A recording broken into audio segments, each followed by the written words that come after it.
Van life YouTubers, are they a good thing or are they a bad thing? That's what we're going to discuss in this topic, because although I am a van life YouTuber, I'm not convinced that it's actually a good thing. But welcome to the Just Sloans podcast. I'm Chris. Join us every Monday, Wednesday and Friday where we share stories from our travels. We discuss important topics relating to camper vans and motorhomes, as well as some occasional useful tips and tricks to make life easier for you while you're on the road.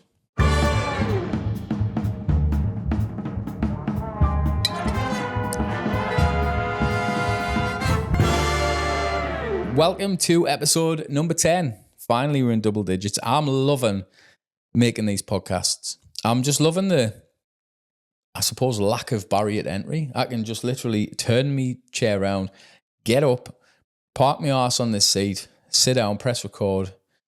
Job's a good one. I love it. And it's come in handy for this time of year. And I get there's going to be a lot of people that are just not 100%. You might not be convinced with this podcast thing. If you're not a podcast person, you didn't already watch them, you're probably thinking, what the hell are these long videos? Why are you just sitting talking? Do some vlogs.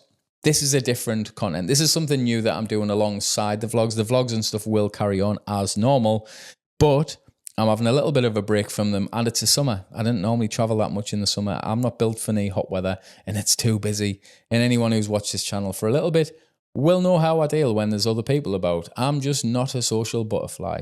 Speaking of not being a social butterfly, about 2 hours ago, we sat down to have some tea. Me, Danny, and the kids. And my son, I can only describe his eating style as like a truffle pig. He just snouts away in this bowl, munching, making noises that I just find incredible that he's even able to produce. I get this instant anger feeling. It's happened since I was a kid. My sister used to eat like a puppy. You know when puppies are just, when you put like the little bowl down and they just go hell for leather. That's how my sister always ate as a kid. I don't know if she still eats like that or not. Haven't really chose to eat around that for a long time now that I'm not a kid and I didn't have to. And I don't know where it comes from, but it's from like deep inside. Like the noise sometimes affects us that much. I just want to like fold my ears up and just stuff them inside my ear holes just to block the noise. It's just pure instant anger. It could be anyone. Like, it doesn't have to be certain people that we're not. It could be the love of my life. She could be sitting there looking all beautiful. Danny just sitting like a little angel eating. And as soon as I hear a noise coming out of her mouth that it shouldn't be when she's eating, I just want to shove that fork down her throat and stop her from making that noise. But with that out of the way, let's get into today's episode. It'll be interesting to find out, is this just me? Like, why do I feel like this? And I've been literally my entire life, I can't eat. When we were watching the bloody Conor McGregor documentary, I had to like mute it while he was eating. I didn't even, obviously, I didn't even know how to describe the noise. Just, I don't know whether like me sort of grandparents were very much on the like, use your knives and forks correctly, teaching us how to use all my cutlery and all of that sort of stuff, how to eat properly, table manners. But no one's got them anymore. And I mean, my son, I teach him, no, what are you holding it like that for? He holds his fork like he's digging with a shovel. I don't know how he does it. I'm like, how are you? And then when he tries to cut, he's holding it like he's going to stab someone with this knife. I'm like, what is wrong with you? No wonder you're kind of cutting out up. But it's honestly, it's like teaching a plant sometimes. But anyway, enough of that. So today's topic, I was just thinking earlier on, because I don't know what I was doing on the computer, but it got us thinking about like van life YouTubers, because people mention it to me and be like, oh, do you watch this YouTuber? Do you watch that? And I honestly, no word of a lie, one of me most hated types of content on YouTube is van life YouTubers. And I know that's what I fall into, and people, clearly not that many of you enjoy watching it, but people like watching that kind of thing. But I just do not get it. I just do not understand it. I don't enjoy it. I think the content's awful. I think it's boring to watch. It's dull, and it's just over-dramatized clickbait bullshit, to be completely honest with you. And I've got a few reasons why I actually think, hand on heart, that van life YouTubers aren't a good thing. And I know, and this is me included, I'm not saying not me either. The first thing, and probably the most obvious thing, is the utter worthless bullshit reviews. Like the promoted products of like EcoFlow, Blue E, power banks, car stuff, electric bikes, all of that shite. It does my head in. It just does. Now, don't for a second think that half of these YouTubers want to make these videos. They don't. And I understand it myself. I've been part of it, and trying to make any money on YouTube is a nightmare. It just is. It's such hard work. I don't blame them whatsoever for doing it. They have to make a living ultimately because they don't make it anywhere else. Like AdSense pays peanuts. Like I say, Steve, he's got his own YouTube channel. I'm not going to get into what his YouTube channel is. In a similar sort of niche, churns out 4, maybe 5 videos a week, half-an-hour episodes, and he makes about $1,500 a month. That's graft. That's a full-time job, and he's making a lot less than minimum wage. So I totally understand it, but I just find it hard to watch. I just kind of did. And this is one of the things that I think people need to start realizing as well, because it's easy to think, well, I just want to watch this and everything else. But like, I don't know how to really explain it without sounding a bit odd maybe, but people need to support YouTubers that actually like.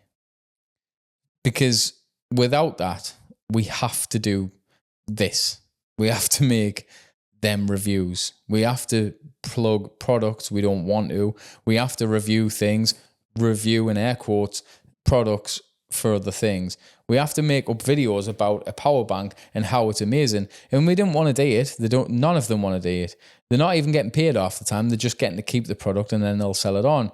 And I totally see it from a creator's point of view, but I don't think anyone who's not a creator really understands it. They're like, oh, he's doing another power bank review. Well, pay the bloke some money. Like if a YouTuber launched, here's an example.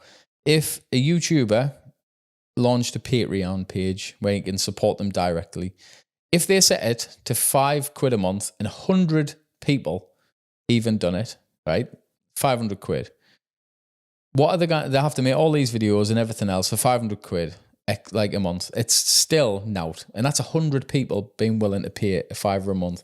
I've debated it before. I thought, do I do that? But then if I'm making extra videos and I'm doing all the other, like, is it actually worth the difference?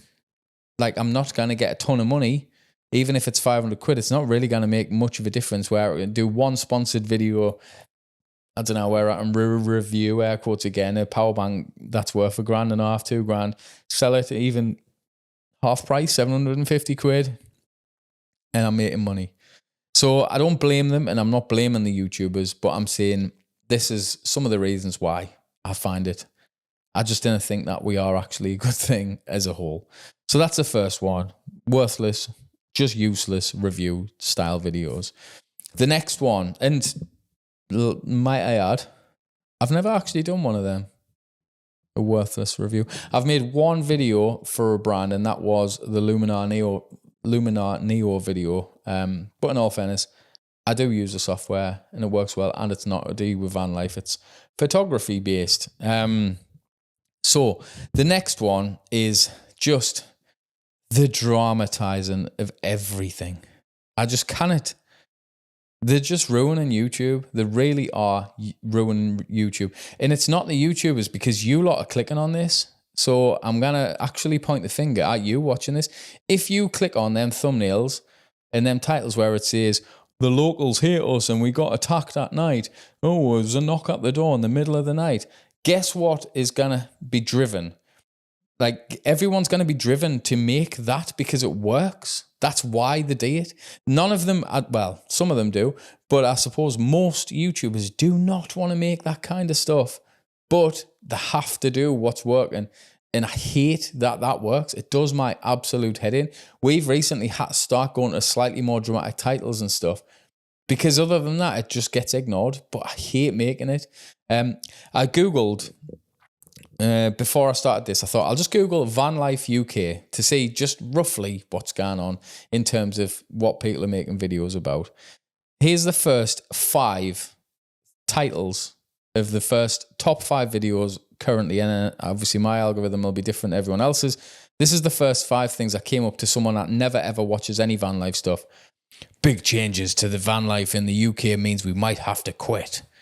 Overnight park-ups are closing. The shit side of van life. The ugly face of van life knocks on our door. Moved on by angry locals. Why this village hates camper vans. Like, come on. I actually got a comment earlier on this morning, and it was early on, and someone had commented on one of my recent videos. I think it was the one about tourist tax. Basically saying, me and my wife are looking to potentially head up to Scotland to do a road trip in September, but we've heard the locals hate you, so we're not too sure. Do you have any tips and advice? Now, come on. What is that about? That is because of YouTubers making these type of videos, saying that kind of thing. It's not true. Yes, if like one of them where it's like this village hates camper vans, or the ugly face of van life knocks on the door. One of them, I clicked on it to see what it was. A bloke parked in a parking area that had no overnight parking signs, and then wondered when someone was an arse. Didn't park there. Problem solved. The locals didn't hate camper vans. The locals hate people parking somewhere where it says you can't park. Just like if there was double yellow lines outside your house and someone parked there, you'd be fuming. Even if it doesn't really affect you, you'd be like, you cannot park there. Whether you actually go and tell them or not is irrelevant, but you wouldn't like it. You'd be like, well, it's literally clear. Don't park here. It's double yellows and you've still parked there. Why? That's all they've done. I watched it and I thought, are you winding me up? As if you've made a video about that? Of course. You know, like, so I think for me personally, all of this stuff is just not good. You cannot have this sort of content being pushed to everyone because it's not real. It just isn't. That isn't the feeling anywhere when you go. If you park somewhere with no overnight parking, or you park near people's houses and all the rest of it, yes, you will get people who do that. If I'm honest, I didn't really blame the locals. You're part of the reason why the locals, it's like a self-fulfilling prophecy. If you're going somewhere, to stay somewhere you shouldn't, to get moved on, and then your thing is, oh, well, I've done a beach cleanup. That, I didn't care. That's not what, that's not what's, the whole point is. You're missing the point. It says no overnight parking.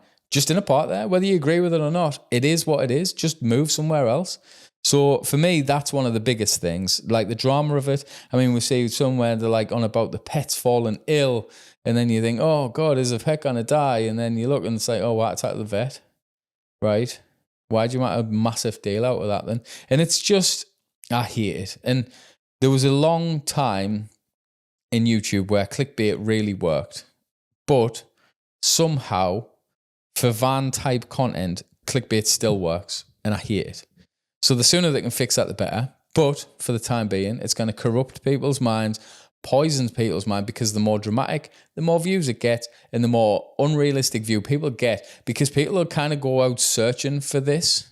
Like this one I was talking about where the bloke come and knocked on his van or shouted through the window. He didn't explain that till the very end of the video. His retention, if it's good, like very good, is probably 65% at the end of the video, and it's not probably even going to be that high. Say it's 65%. That's 35% of the people have left that video before you've actually explained that you parked somewhere you shouldn't have. That's a dick move. So I have a problem with that. The next thing is I just have a unrealistic views of what van life is actually like, because I think there's a difference between being inspiring and being unrealistic. And at the minute on YouTube, all you get and it's not just van life, this one, is you get both ends of the spectrum, but not in the middle. You very rarely get just this sort of plain, because I suppose people, it's a bit like political stuff. If you search for anything political online or whatever, you get extreme right, you get extreme left. You didn't get out in the middle. It's not interesting. It's not clickable. People are not wanting to read a relatively sort of modest view of something. They want an extreme view, something they either really heavily, like passionately agree with, or something they're passionately against. So all we do is we end up with like the polar opposites, and now in the middle, where in all fairness, most people sit in the middle. But because on YouTube, anyone sees the middle stuff, we don't realize that that exists, because them are the videos that no one sees, because them are the YouTubers that no one watches, because they're not making all of the extreme stuff. Can you see the problem? It's a pattern. So that I have a problem with.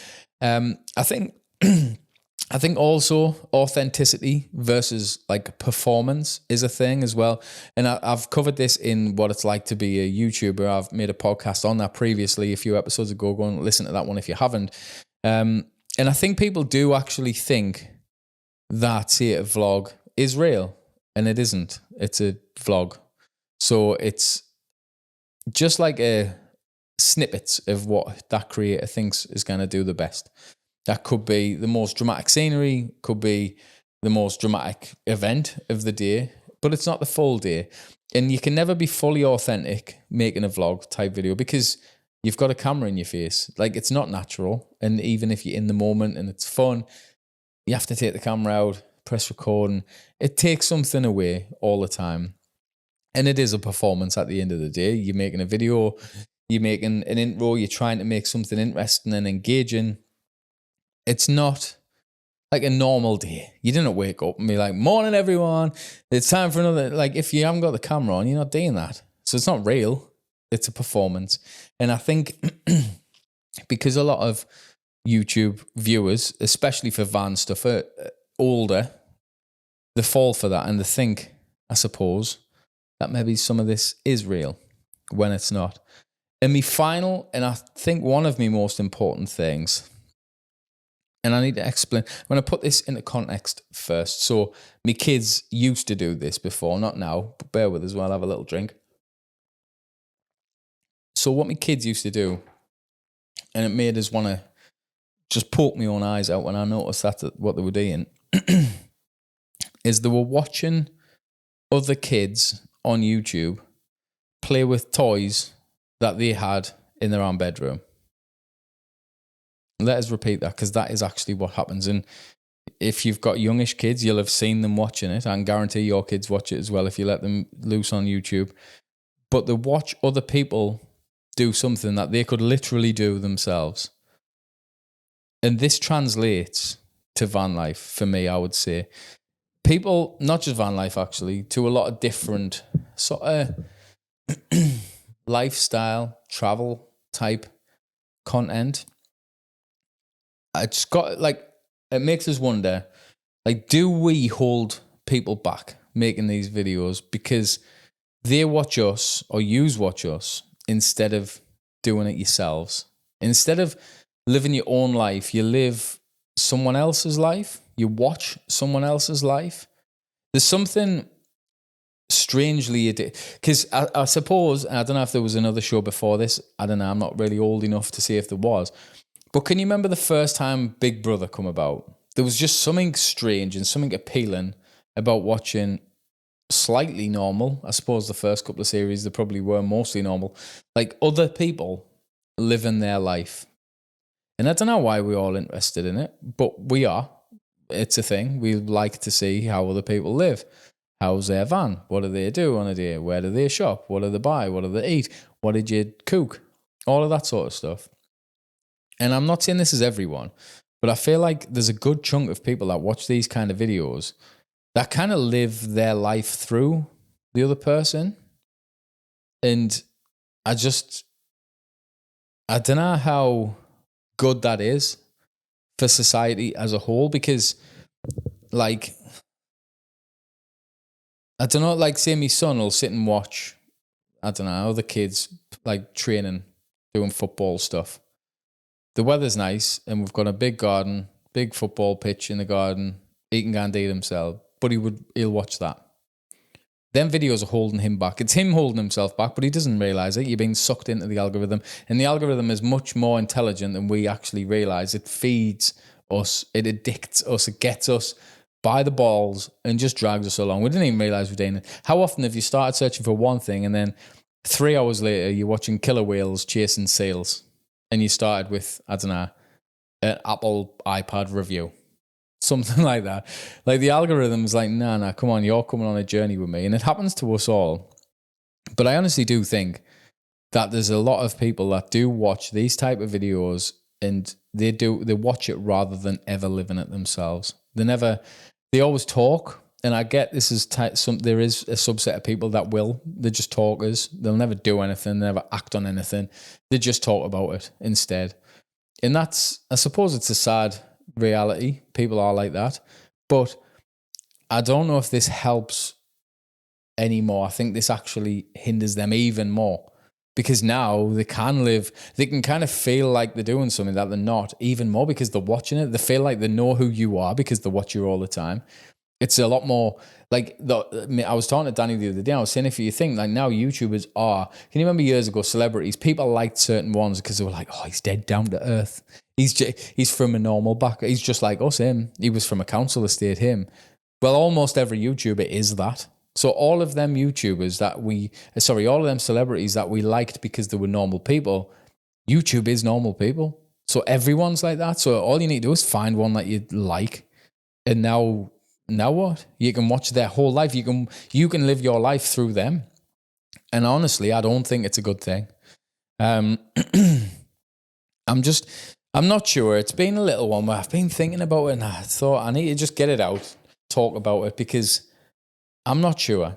I honestly don't think it's a good thing.